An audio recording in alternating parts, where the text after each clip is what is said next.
exemplo nítido que está acontecendo, você falou, que estão abrindo uma porta, se isso aí se a FAEG e o Sindicato Rural de Goiás conseguirem, vai abrir uma porta para outras e outras unidades de conservação, como a Terra Ronca, de Caldas Novas e outras, para diminuírem ou acabarem. Porque existe uma porção na Constituição e na legislação ambiental, tem que ter, cada estado tem que ter uma porcentagem de unidades de conservação. Não sei me engano se é 10%, se é 12%, e Goiás, se eu não me engano, não chega a 2%. Isso é preocupante. Eu acho que nós temos que fazer uma frente dos sindicatos, engenheiros e outros entidades contra essa diminuição. Essa é uma grande porta que vai ser aberta, que vai ser escancarada para acabar com as unidades de conservação ou diminuir as unidades de conservação em Goiás. E a minha preocupação também é a questão indígena. Eu vejo que muita gente fala, mas o que é que o índio faz? O que é que o índio faz? O que é que o índio faz? Ainda, a sorte nossa ainda, que nós temos áreas demarcadas e estão conservadas pelos índios. Se não tivermos isso hoje, dito eu que eu trabalhei na Amazônia legal, trabalhei no estado do Amazonas, e vi lá que os índios não eram respeitados, os índios não era isso. E os madeireiros estavam entrando, naquele tempo não era nem questão de gado, era madeireiro, entravam e destruíam.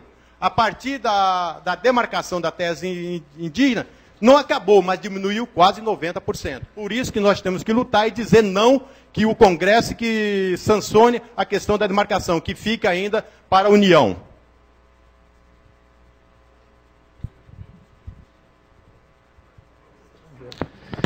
Bem, parece que foi mais uma manifestação do colega do que uma pergunta. Eu passo a pergunta para outros. Quem foi o primeiro? Pimenta, só um momentinho. Tem duas.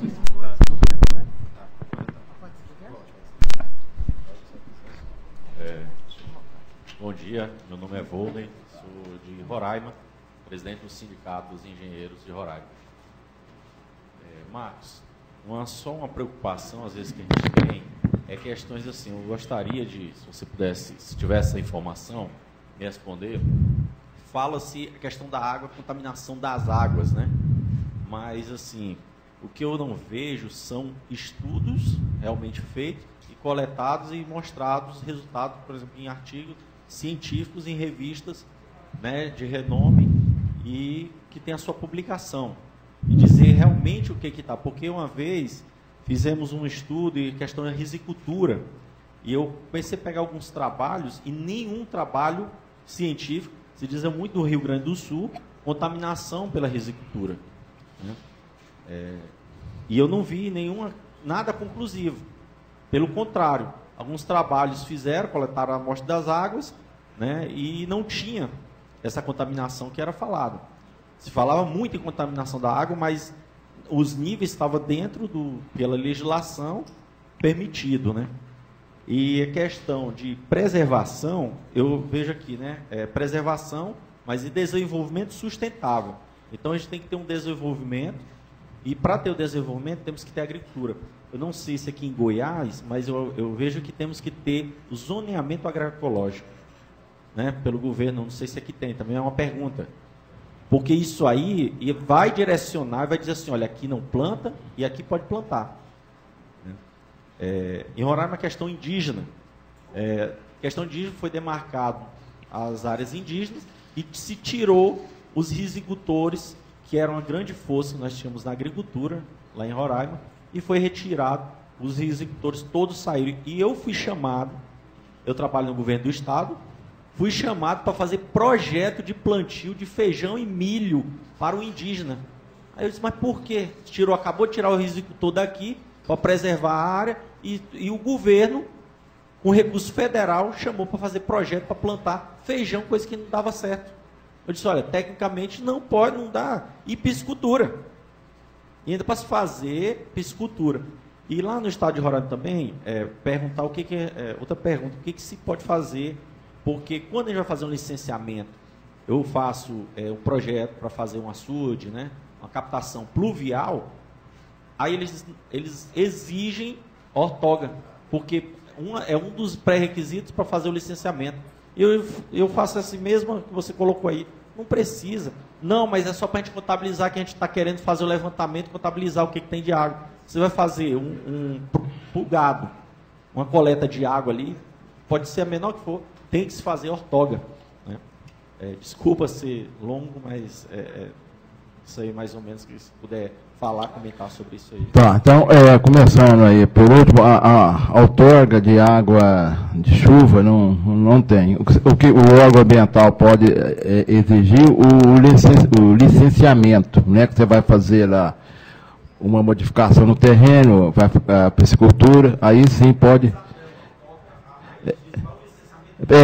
tem que ter outorga, normalmente isso aqui, mas no caso da água, você vai, não tem jeito, qual órgão que vai dar outorga lá? Nesse caso, para dar a outorga de água da chuva, só se for São Pedro, assinar um documento e dar. Então não tem jeito, entendeu? Não está fundamentado. Em relação ao problema de qualidade de água, o monitoramento nosso ainda de pequenas bacias, de qualidade de água, está muito fraco. Somente agora, tem uns 3 anos, que a Agência Nacional de Água, juntamente com a Sabesp, fez um manual, como é que se deve fazer a coleta de água direitinho, coletar água em qual período, está entendendo? Então, por isso que tem poucas publicações ainda a respeito de o estado da água no Brasil em termos de pequenas bacias. A ANA tem o relatório da conjuntura de água nacional, mas é uma situação macro. O monitoramento ainda está muito fraco. Entendeu? E eu falo que nós não sabemos da água que bebemos. Hoje o Brasil, acho que é o 4º produtor aí de água mineral. E ninguém toma água mineral, primeiro que talvez aquela água que é mineral não é mineral, é toneral. E ninguém olha no rótulo da água mineral. E eu vejo aí a água mineral, e eu tenho até um exemplo, carrego comigo aí, esse exemplo, uma água mineral com pH 4,5. Quem tem problema aí de estômago, gastrite, úlcera, vai sentir queimação o resto da vida tomando essa água mineral, entendeu? A pessoa fala, não vou colocar sal na comida, que aumenta a pressão. Aí pega aquela água mineral, aquele galão de água mineral que compra todo dia, está cheio de sais lá, que prejudica a pressão. Então nós não sabemos da água que bebemos. Eu, com uma palestra que eu presenciei com o médico da Fiocruz, especialista em doença de veiculação hídrica, ele falou para mim, Correntino, para tomar água mineral, nós temos que pegar o rótulo e levar lá para o seu cardiologista ou clínico geral para saber, fazer seu exame de sangue para saber se você pode tomar a água mineral. Então a gente vê o absurdo. Então, a primeira coisa que a gente tem que olhar na água mineral é o pH. Somente quem tem problema aí de queimação, gastrite, úlcera. Então nós não sabemos a água que bebemos.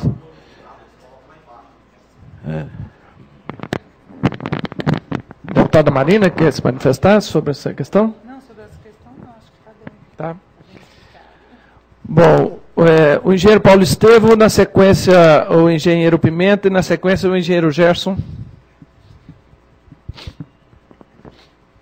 Bom dia a todos, meu nome é Paulo Cruvinel, Brapa e membro do Conselho Tecnológico do Sindicato dos Engenheiros no Estado de São Paulo. Queria cumprimentar a deputada Marina pela expressão colocada na sua locução, também a deferência feita à questão da Embrapa, em particular a área do Centro de Cerrados em Brasília, e também a sua preocupação com as comunidades tradicionais. Eu acho que esse grau de responsabilidade social é muito importante e eu gostaria de destacar e cumprimentá-la pela sua brilhante colocação, deputada. Tem uma questão de ordem com relação à forma de se falar sobre o uso do cerrado e considerar como perda de cerrado. Eu acho que a palavra perda e uso deveria ser talvez um pouco melhor trabalhada, porque quando a gente traz a conotação de bioma, nós não falamos somente daquilo que está sobre a terra. Quer dizer, nós estamos falando de água, solo, planta e também clima, atmosfera. Então essa visão sistêmica, talvez certamente mais complexa, mas ela precisa começar a ser conjugada, porque senão nós vamos simplesmente olhar para o solo que está muitas vezes degradado por alguma razão, seja antrópica ou uso indevido, e considerar aquilo como perda. Então acho que ali caberia talvez uma reflexão. Então essa é a minha provocação no bom sentido da palavra, para não considerar simplesmente como perda, mas como uso. E quando a gente fala em termos de uso, na linha das engenharias, quer dizer, nós temos a própria reconstrução dos processos.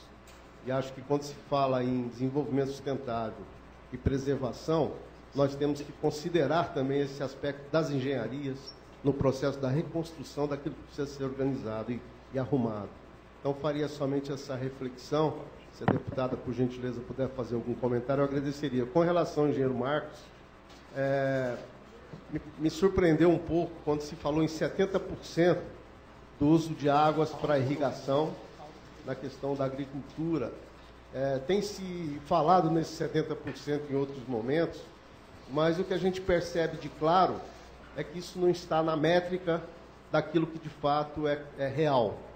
Então, se o engenheiro pudesse, por gentileza, comentar um pouco de onde ele tirou aquela informação dos 70%, eu acho que isso também seria bastante útil. É lógico que nós estamos falando em números maiores, né, números grandes, né, mas eu acho que a métrica, quando se fala em processo de futuro, ela não pode ser simplesmente esquecida. Quer dizer, é importante nós buscarmos elementos que possam estar quantificando efetivamente para que a gente possa, aí sim, organizar de forma real um planejamento do uso das águas. Então, se o senhor pudesse comentar, eu agradeceria. Muito obrigado. Bem, vamos iniciar, como ele fez provocação para os dois, vamos iniciar aqui pela deputada Marina, e em seguida, só um momento, você quer falar? Ou... bom, pode responder, Marina. Muito obrigada pelas considerações, Paulo. Eu compreendo perfeitamente a sua observação. Quando nós falamos de uso do cerrado, nós falamos de viver a vida completamente do cerrado. Entra a economia, o aspecto social, entra o modo de produção, inclusive. Então, o que eu penso é que nós precisamos fazer com que essa integração ela seja mais saudável possível. Por isso, fui relatora, no caso, um projeto inspirado na Embrapa, elaborado na Embrapa, que trabalha o rodízio, que foi aprovado, por sinal, o parecer que eu dei foi aprovado em plenário, o rodízio floresta, pecuária e floresta, pecuária, o nome não é bem assim, a inversão, assim, lavoura, floresta, lavoura, pecuária e floresta, né? Tem até a sigla, porque é preciso trabalhar a integração. Agora, quanto maior é o investimento, quanto maior é a área atingida, seja na área de mineração, seja no uso, em qualquer tipo de uso, é preciso também que a responsabilidade seja maior. Nesse caso, eu sei que muita gente me contesta, eu fui a única deputada federal de Goiás a votar contra o relatório do Código Florestal. Não porque fosse contra todo o texto, é porque era contra aquilo que depois a presidenta Dilma, inclusive, vetou, relacionado à anistia dos ruralistas. Ruralista não é um xingamento, viu? Fora do Congresso, as pessoas falam, ruralista parece uma coisa assim negativa e tal, não, porque eles se denominam assim, né, ali dentro da disputa parlamentar. Então, de interesse deles e que me pareceu incorreto, mesmo com todas as observações do relator, que é um relator, uma pessoa de nome e responsabilidade. Então, a sua responsabilidade é enorme. Você tem técnicos, você tem advogados, você tem gente à sua disposição, engenheiros, que podem fazer a leitura do que está acontecendo internacionalmente, dos acordos internacionais que o Brasil é signatário, da legislação como ela vai andando, e até o próprio Código Florestal ali da década de 60. Quer dizer, você tem esse rol de elementos, como é que você ainda continua expropriando bens que são da coletividade ou o próprio bioma, no caso nosso, o bioma cerrado, mas os demais biomas também. E outra coisa, a responsabilidade mesmo com o que vem ao redor das águas, quer dizer, você não pode. E isso aqui que você estava falando, Marcos, relacionado a como estão as verduras nas nossas cidades e tal, agora você joga isso potencializando para o agronegócio, o tamanho do investimento, a importância estratégica do investimento, o que acontece na beira dos rios, na beira dos córregos. Então, tudo isso, para mim, mim, assim, a responsabilidade é maior. No caso, nós exceptualizamos a situação da agricultura familiar, porque o agricultor familiar é familiar mesmo. Ele não tem ali... Aqui, no caso de Goiás, praticamente foi esvaziada a Emater, por exemplo. Então, a Emater tem algumas pessoas de boa vontade lá, mas ela foi completamente esvaziada. Então, que assistência técnica real o agricultor familiar tem para poder se reorganizar dentro daquele pequeno espaço? Não é? Então, a situação é completamente diferente para médios e grandes empreendimentos. Quanto maior o empreendimento, maior a responsabilidade social, ambiental e tudo mais. Então, o uso do cerrado, ele precisa ser harmonizado com as necessidades de vida como um todo. Por exemplo, esse negócio aí de falar, eu concordo totalmente com o que foi dito aqui, esse negócio aí de dizer, vamos diminuir as áreas que servem, que são ali a nossa expectativa estratégica de sobrevivência, não pode.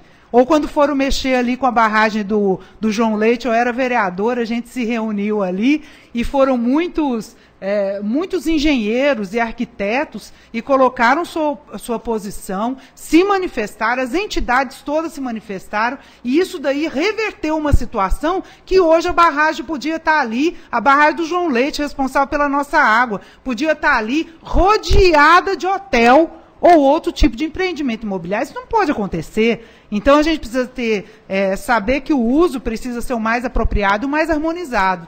A responsabilidade é de todos, mas quem tem mais investimentos, mais tamanho, mais capacidade técnica, tem maior responsabilidade, não é isso? Bom, Paulo, ano passado eu estava fazendo um trabalho na região sudoeste e consultei vários agrônomos, pessoal que trabalha com irrigação, o que realmente está consumindo, o que a cultura lá de cana vai evaporar e coisa e tal, é real. E foi difícil obter essa resposta. O pessoal não sabe, realmente pega aquele livro da FAO, que hoje as pessoas usam, feijão consome 400, 350, tem um estudo da Embrapa que é diferente daquele da FAO. Então, esse dado, realmente 70%, vem da literatura e da própria cartilha da ANA. Eu tenho vários colegas aí, agrônomos, até falam, correntina, não é o consumo, é gasto, não está consumindo. Não, eu concordo. Nós, se há de concordar comigo, nós somos pobres em dados de informação. Nessa parte de hidrologia, nessa parte de quantidade, qualidade, de evapotranspiração, nós não temos informação praticamente nenhuma para se fazer um trabalho, uma estatística perfeita. E hoje o sistema de irrigação vem mudando, né? Vem criando os equipamentos modernos de monitorar. Então, eu acho que concordo com você, precisa revisar tudo isso aí. Mas não temos informação para fazer planejamento. Obrigado. Bem, pessoal, o debate está acalorado e o nosso tempo é curto e nós temos muitos inscritos. Então, eu pediria, tanto de quem for perguntar quanto de quem for responder, maior objetividade para que a gente possa contemplar todos que estão inscritos. Eu vou passar a palavra agora para o engenheiro Pimenta. Que...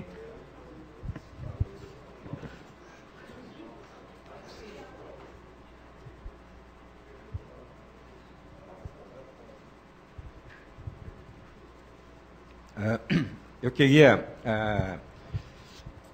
meu nome é Pimenta, Luiz Pimenta, eu sou engenheiro agrônomo, sou presidente da Associação dos Agrônomos do Estado de Goiás e trabalho no INCRA.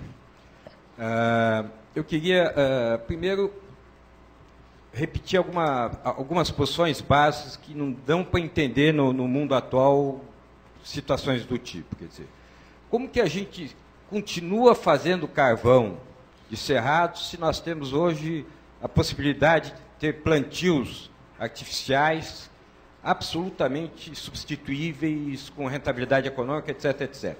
Quer dizer, como que acontece isso? É uma pena que nessa mesa a gente não tenha, e nesse seminário, pelo que eu vi, não tenha gente de peso dessa área do governo estadual, da SEMAR, porque esse carvão todo, o que foi isso? Faltou fiscalização? Foi dado licença? Quer dizer, qual que é a situação? É um absurdo, né? Esse é um dos absurdos inaceitáveis. Acho que esse seminário, existe alternativa técnica e econômica para para ter que se utilizar carvão, que é um uso muito pouco nobre relativamente aos serviços ambientais que o Cerrado presta.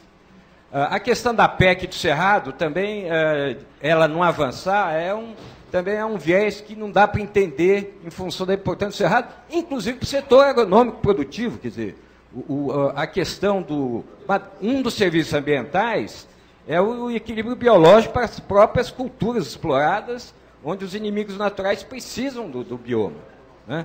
E grande parte dos produtores e dos agrônomos trabalham nessa visão, né? Trabalham com essa visão. Não é todo mundo. Há muito maniqueísmo demais, cai lá, né, com relação a essas questões. Então, não dá para entender um pouco essa resistência a falar em preservação do Cerrado como um recurso natural, como um capital social, um capital natural que precisa, para todos, né, no curto prazo e para a sociedade no geral, ser defendido. Mas eu queria fazer uma pergunta mais específica para o correntino. Quer dizer, os comitês correntinos de bacia têm, inclusive, uma estrutura muito moderna de representação, acho muito legal, eu acho uma coisa, né, tem sociedade, governo, as instituições têm que se candidatar, nós fazemos parte do comitê de bacia, temos representação no comitê de bacia, mas eu queria saber o seguinte, qual é a capacidade efetiva que os comitês estão tendo para negociar, né, os usos? Porque a água está virando como orçamento, sempre tem muito menos do que o desejo. Como que isso se resolve lá na ponta?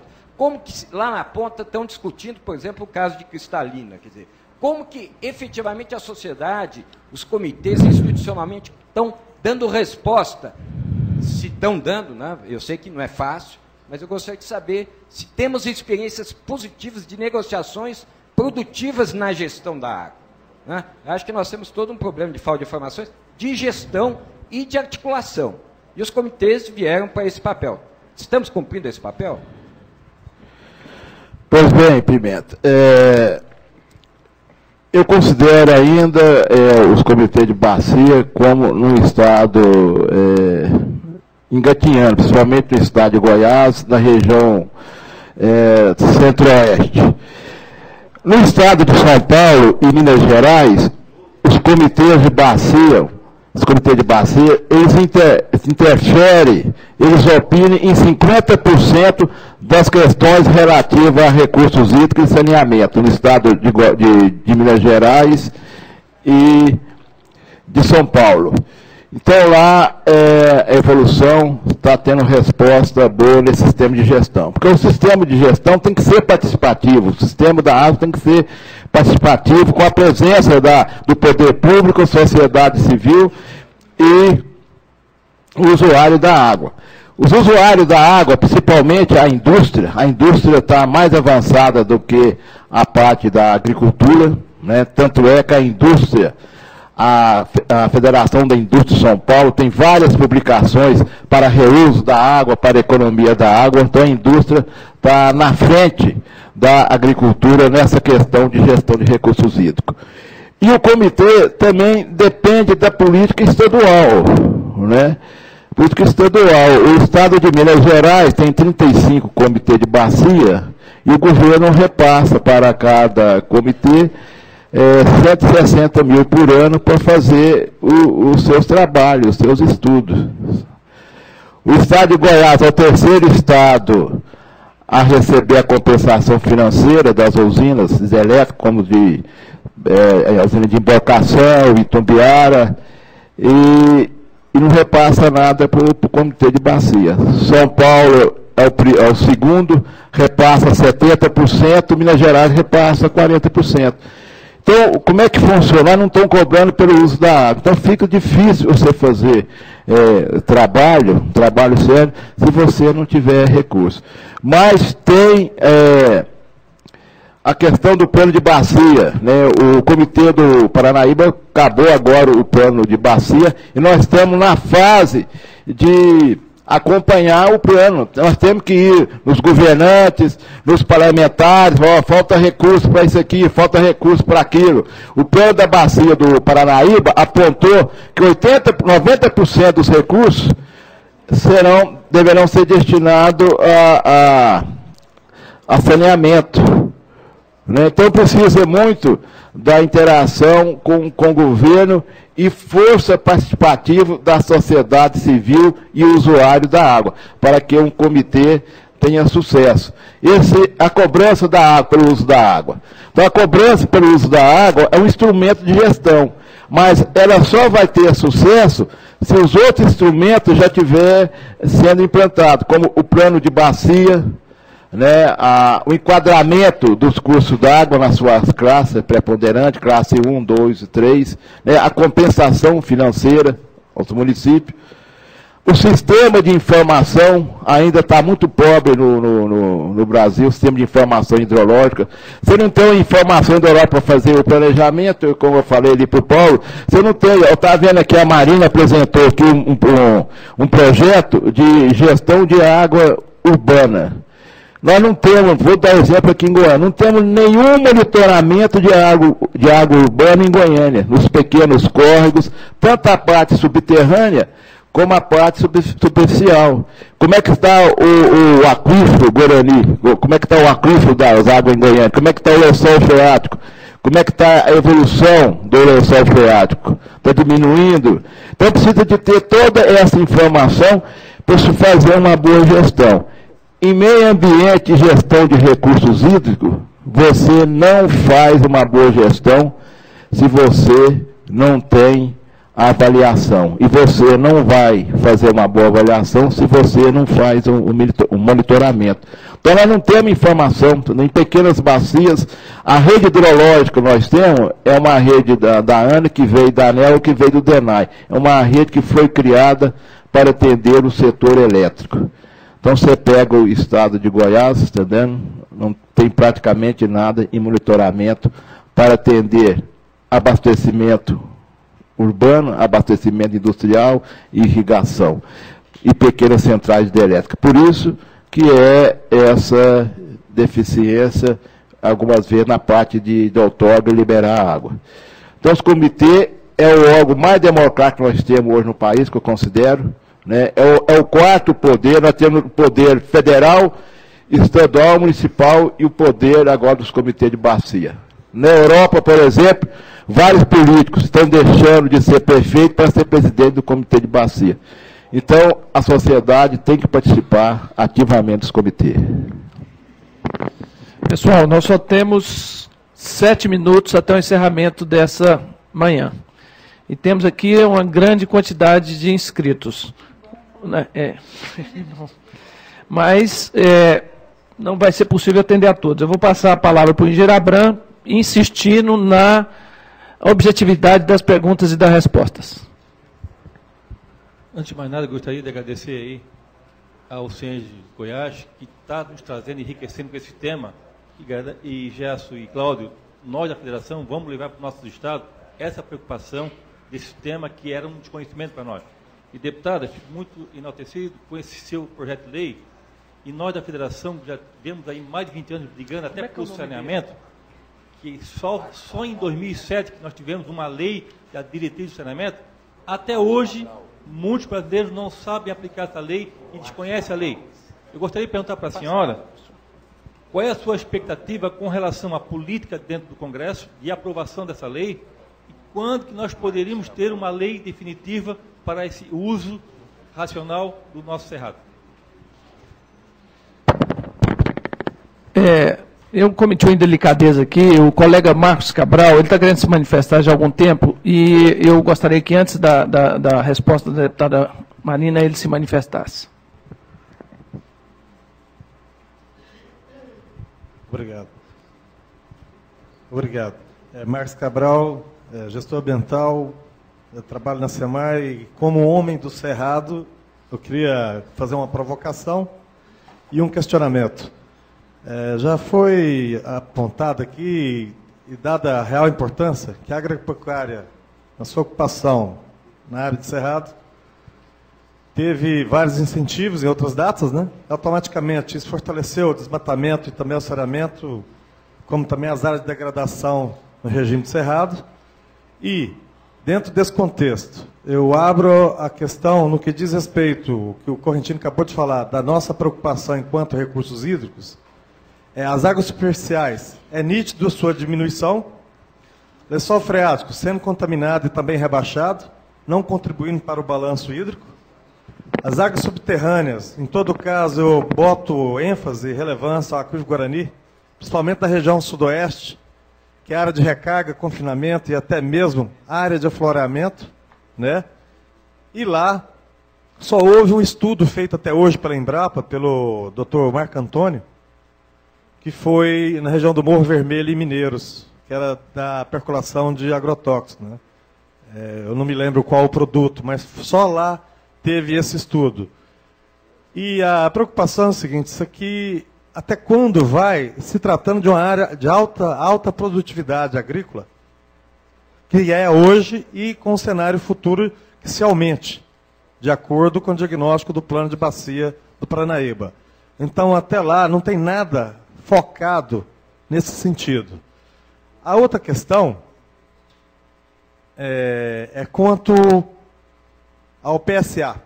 A gente tem aí um amparo legal pelo Código Florestal, mas em contrapartida, para se trabalhar a ideia do programa, que seja o programa Produtor de Água, que a gente tem como modelo aqui o João Leite, e mais outras regiões no Brasil, na área de Cerrado, praticamente Mato Grosso do Sul, Rio Verde, e Brasília, Pipiripau, e por enquanto acredito que seja só isso, a não ser outras ações isoladas.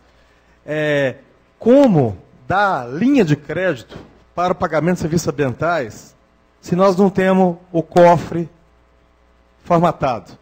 Aí fica a provocação seguinte, se que os bancos que trabalham com recursos de empréstimos na área da agropecuária, por que não também aumentar a participação deles nesses programas? Porque o que a gente se vê é somente uma propaganda falando da aplicação deles na área de sustentabilidade. Ou seja, fazem algumas propagandas cujo gasto com propaganda passa a ser maior do que a participação no que seja aplicar em PSA. Então, essa provocação aqui, eu acredito que ela atende várias situações do PSA, não especificamente só o produtor de água.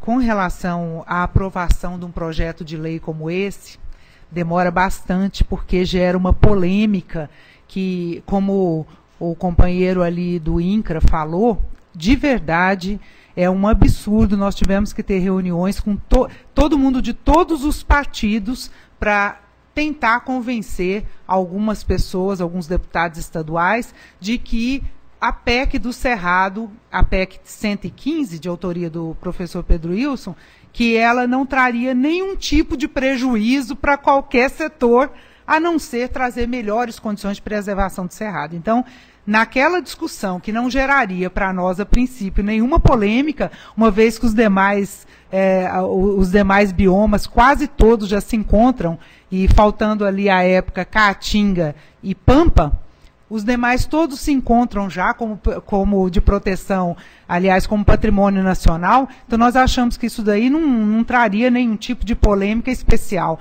mas se arrasta ali desde 1995 com polêmica. Então, o nosso projeto, é possível que ele tenha, ele tramite mais lentamente pelo teor dele. Ele é um marco regulatório legal para o Cerrado, então ele vai desencadear debates mais fortes. A mesa diretora precisa formar, e ainda não formou, uma comissão especial para tratar do assunto. Essa comissão especial é que vai dar o embasamento do tempo que a gente vai precisar ter para aprová-lo. Então, às vezes, demora muito mais do que a gente poderia imaginar. Rapidamente, com relação ao pagamento de serviços ambientais, eu vou só colocar uma questão. Existem projetos em tramitação lá no Congresso que podem facilitar o pagamento ambiental, mas existe polêmica sobre esse assunto ali, porque há um desejo de transformar o que é obrigação em benefício. Por exemplo, uma coisa é você ir além do que a lei já obriga para que você preserve. E outra coisa é você querer ser pago, um grande empreendimento, por exemplo, querer ser pago para fazer aquilo que já é obrigação sua fazer. Então, nós queremos que nós tenhamos condições de ampliar as áreas de preservação, as unidades de preservação, e não tratar de diminuí-las. Agora, com relação aos créditos, aos bancos que podem tratar do assunto, a gente precisa verificar pela legislação que está sendo gerada mesmo. Existem alguns municípios que já estão tratando disso, de pagamento por serviço ambiental, e alguns estados discutindo um pouco mais adiante. Mas eu acho que nós estamos ainda no começo do debate, e na Global International, que é essa entidade que é uma organização de parlamentares que monitoram seus governos para o meio ambiente, para as políticas de meio ambiente, esse é um dos debates mais importantes que tem. Eu participava como um dos 3 membros da Câmara Federal, junto com 3 senadores. Mudanças climáticas, pagamentos de serviços ambientais e políticas agregadas. Não sei se... Bem, pessoal, é o seguinte... O tempo acabou, eu vou pedir desculpas aqui ao engenheiro Zambuja, ao professor vice-reitor da UFG, ao colega que está ali, que infelizmente não vai ser possível contemplá-los com a palavra. E para encerrar, eu vou passar a palavra para o presidente Gerson Tertuliano. Bom, gente, eu queria fazer essa sugestão do Cláudio. Nós temos um programa que temos de cumprir. Eu nem vi, estava de costa, o pessoal que perguntou. Mas eu queria fazer uma sugestão, Marina e Correntino. O pessoal pode fazer a pergunta por escrito, eu creio que dá para responder, né? Aí responde, porque nós temos agora um horário de almoço e gostaria muito de ver todo mundo à tarde aqui. O plenário não está realmente cheio e nós vamos ter uma palestra formidável aqui, que é do professor Altair, né? Ele vai falar, ele vai dar para a gente, eu até acho que ele é o Indiana Jones do Cerrado, porque ele conhece demais sobre o assunto. A gente, né, é uma palestra que vale a pena acompanhar. Fora também a do Paulo, que vai nos aproveitar e falar sobre o agronegócio, né? Que nós vamos também entender mais um pouco. Então, Cláudio, eu queria sugerir, agradecer a disponibilidade da Marina, está aí a manhã toda com a gente. O Correntino, eu sei que ele tem uma viagem, ele está apurado ali para a viagem dele, agradecer muito, Correntino. Eu não vou deixar um livro dos 50 anos da FNE para você conhecer, porque se é nosso sindicato, você vai pegar lá. Mas eu vou passar para a Marina um exemplar nosso dos nossos 50 anos e um pendrive. E te agradecer muito, tá bom? Obrigado. Reiterando o que o presidente acabou de dizer, nós agradecemos a presença de todos que participaram da programação nesse período da manhã. Faremos um intervalo para o almoço e retornaremos às 14 horas com a palestra Cerrado e Desenvolvimento Sustentável.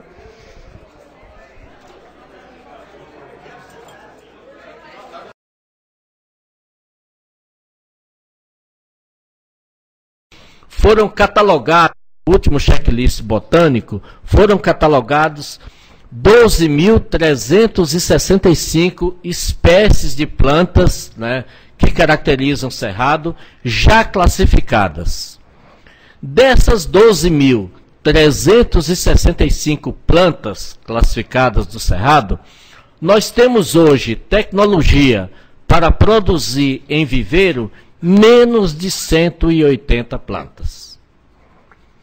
Por quê? Porque as plantas do Cerrado são muito mais complexas do que a gente imagina. Primeiro, a quebra de dormência, só vou dar um exemplo, da quebra de dormência do araticum, que é da família Anonácea, né? A quebra de dormência da semente desses frutos tem que passar pelo intestino delgado, a semente tem que passar pelo intestino delgado dos canídeos nativos do Cerrado, que é o lobo-guará, a raposa, o cachorro do mato vinagre, etc. Então, vejam a complexidade que é. Então, se eu pegar semente de araticum e tentar reproduzir uma planta no em viveiro através da semente, eu não vou conseguir. Além do mais, muitas plantinhas do cerrado que têm um papel ecológico extremamente importante, não só no sequestro de dióxido de carbono, mas também no sequestro das águas das chuvas para alimentar os aquíferos. Algumas dessas plantas atingem a idade adulta com 1000 anos de idade, com 700 anos de idade, né, e assim sucessivamente. Então, lidar com o cerrado é uma coisa extremamente complicada, muito mais complicado do que nós podemos imaginar. Então, dentro dessa perspectiva, eu vou aqui destacar só alguns pontos, né? Primeiro, essa flora peculiar que existe no cerrado.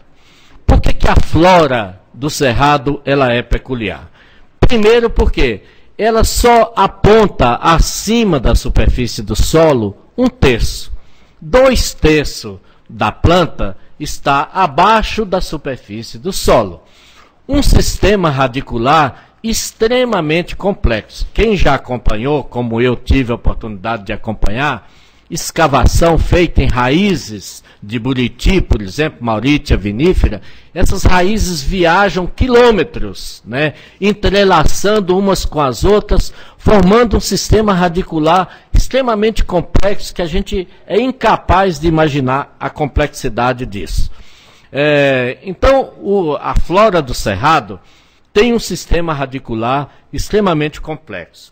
Qual é a função desse sistema radicular extremamente complexo? E por isso as plantas do cerrado não são transplantadas como as demais plantas de outros ambientes do mundo. Não podem ser transplantadas. Porque quando a gente retira uma porcentagem mínima de suas raízes. A grande quantidade, porque são milhares mesmo, e se a gente corta um pedacinho e leva ao microscópio, a gente vai ver que existe ali ainda centenas de radículas que saem daquelas raízes principais.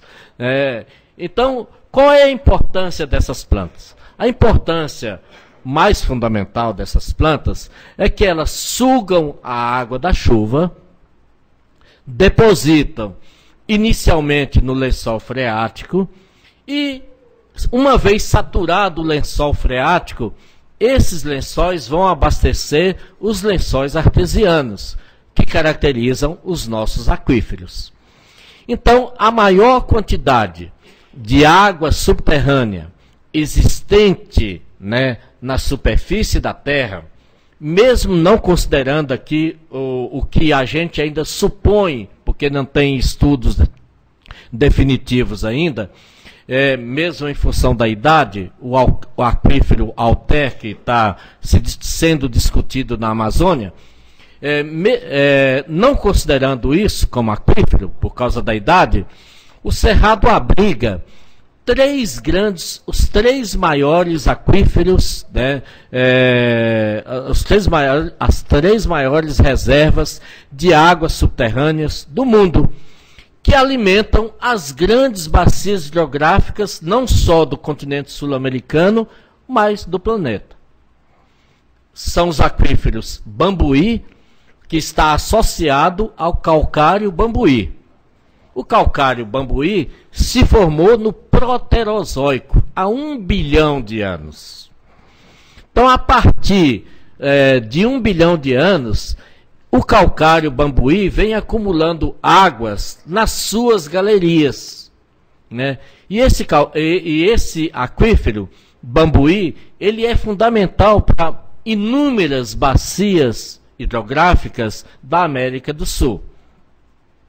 Depois nós temos os outros dois aquíferos, que são maiores do que o Bambuí, mas também são mais modernos, né, e que são responsáveis pela alimentação das grandes bacias hidrográficas sul-americana e do mundo, que é o aquífero Urucuia, que está associado ao arenito Urucuia de idade cretácea, né, e o aquífero Guarani, que está associado ao arenito Botucatu e Bauru de idade Juro-Cretáceo, quer dizer, de idade do final do Mesozoico para a transição para o Cenozoico.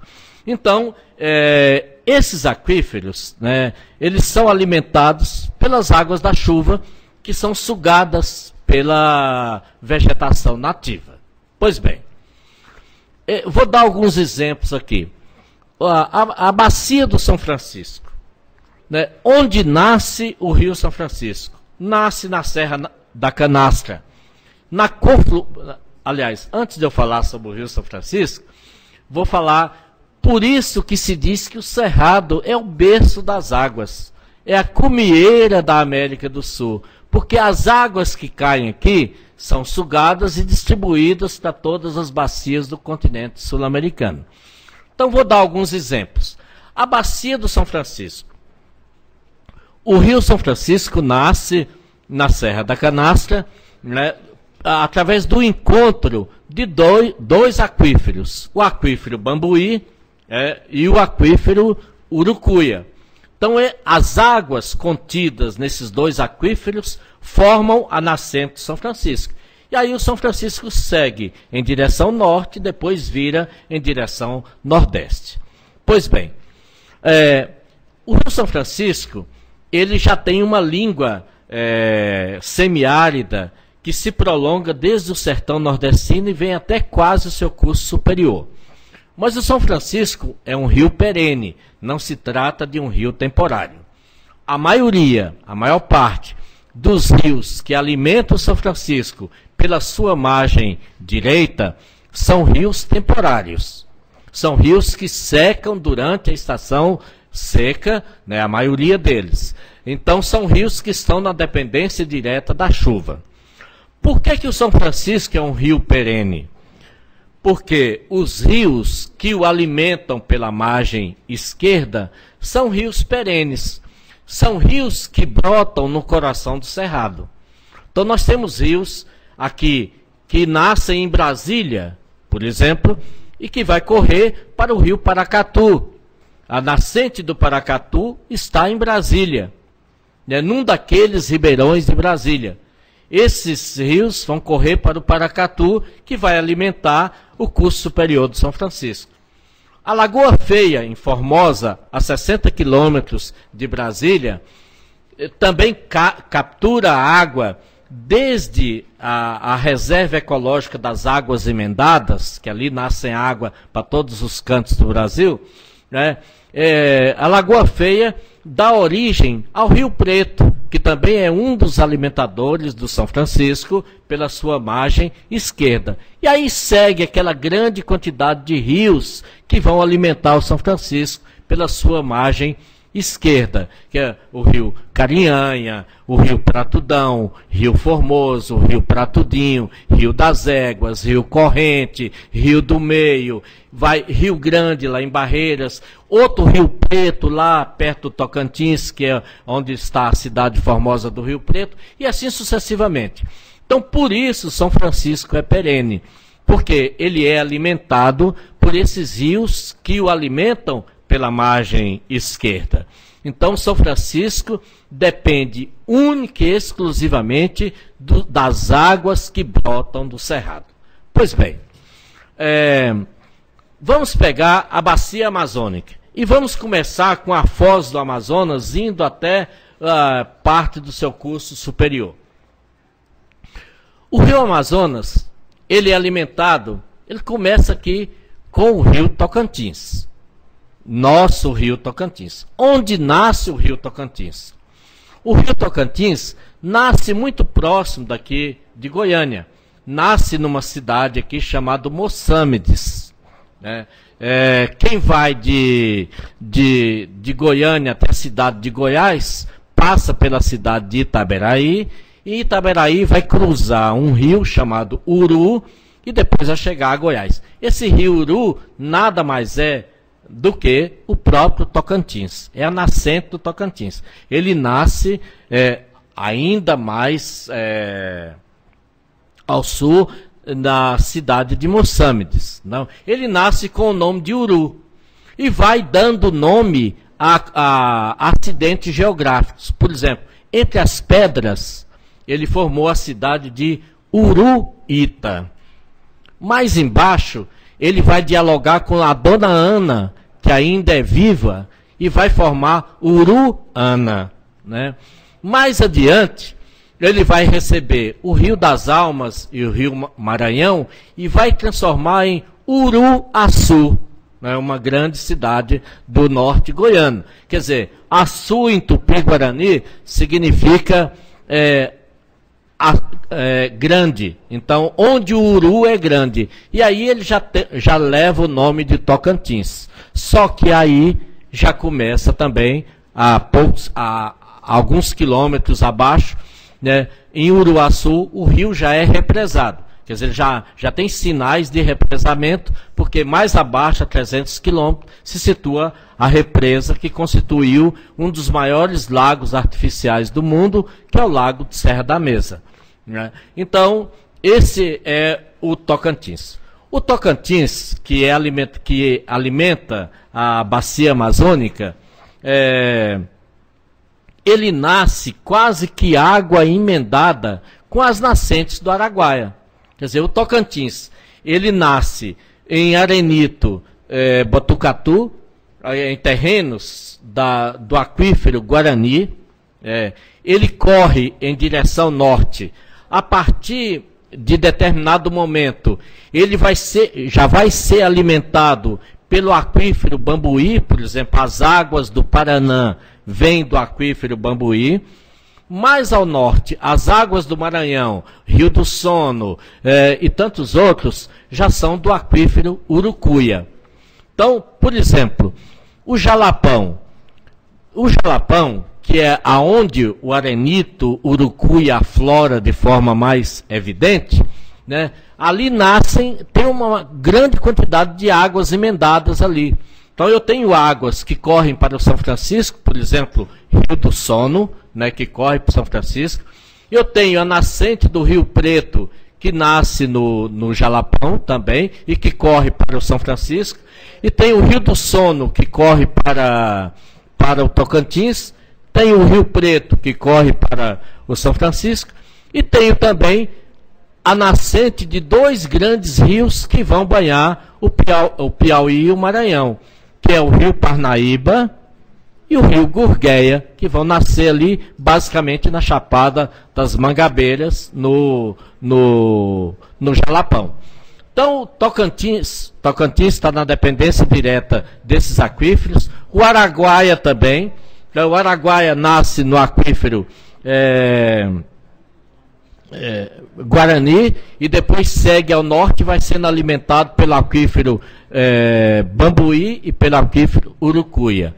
Se eu caminhar em direção ao oeste, eu vou tentar abreviar um pouco aqui, não vou citar todos os rios. Se eu caminhar em direção ao oeste, eu vou passar pelo Rio das Mortes, pelo Xingu, pelo Telespires, pelo Tapajós, até chegar no Madeira, que também nasce em formações de águas, ou do aquífero Urucuia, ou do aquífero Guarani. Por quê? Esses rios que eu mencionei, ele nasce na parte norte da Chapada dos Guimarães e Chapada dos Pareci. E agora vem o outro grande rio, a outra grande bacia hidrográfica do Brasil, que é a bacia do Rio Paraná.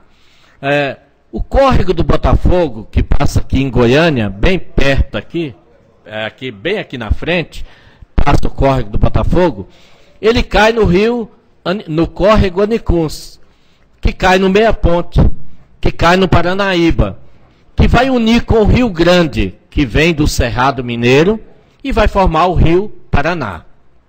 Aí vem todo o complexo do Tietê, do Cerrado Paulista, né? As águas do Tietê são alimentadas pelo Cerrado do oeste de São Paulo. Depois nós temos o Rio Paraná segue em direção sul, mas ele vai ser alimentado, ele vai engrossar com as águas do Rio Paraguai, da bacia do Paraguai. Onde nascem os rios que alimentam a bacia do Paraguai? São águas emendadas com o Araguaia. O rio Coxim, o rio Taquari, nasce água emendada com o rio Araguaia, né? Depois vem todos os rios da parte sul da Chapada dos Guimarães, Chapada dos Pareci, que vai alimentar, formar a bacia do Paraguai, que corre em direção à bacia do Paraná. Então, todas essas grandes bacias do continente estão na dependência direta dos nossos aquíferos. Eu não vou falar da bacia do Parnaíba, porque eu estou abreviando um pouco, mas só vou destacar um ponto.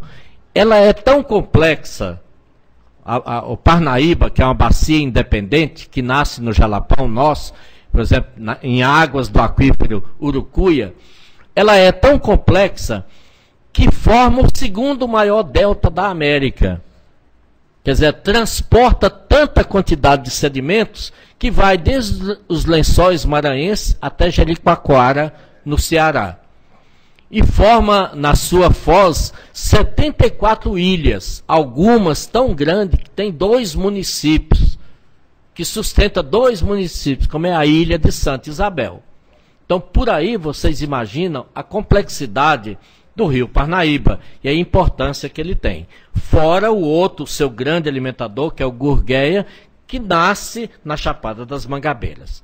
Pois bem, não sei se eu falo mais sobre... Quanto tempo eu tenho?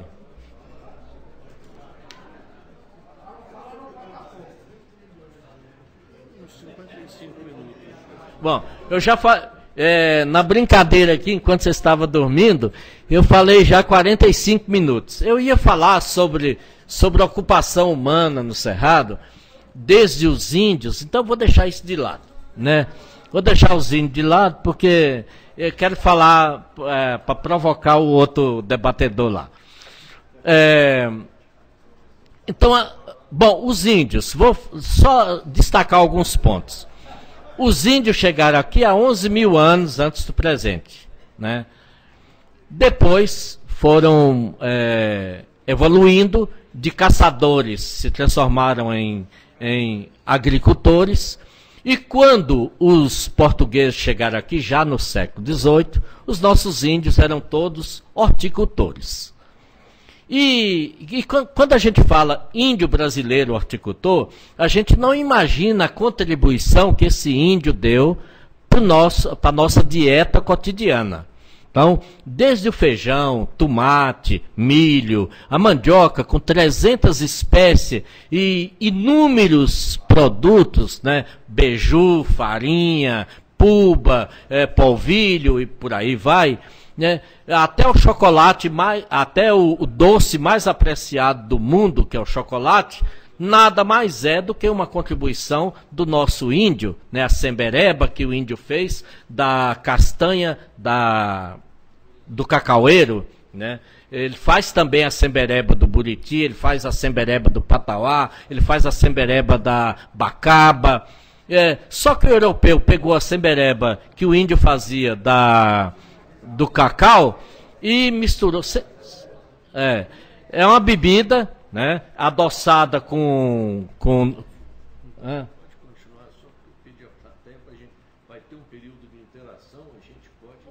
Não, mas eles estão interagindo, até bom que eles não dormem. Então vamos tacar sembereba neles, né, para eles não dormirem. Então, não, mandioca aí também não. A sembereba é melhor.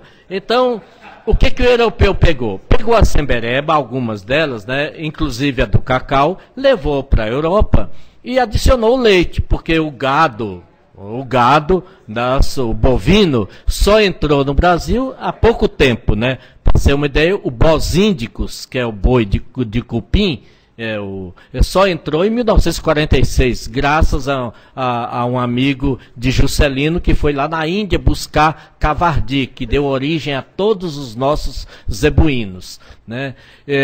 Naquela época, Juscelino já tinha uma certa influência na política, permitiu que ele entrasse com esse gado zebu aqui no Brasil, e hoje nós temos 300 milhões de cabeças de zebuíno, enquanto que o Bos Taurus, que é o gado europeu, nós só temos 30 mil cabeças, né?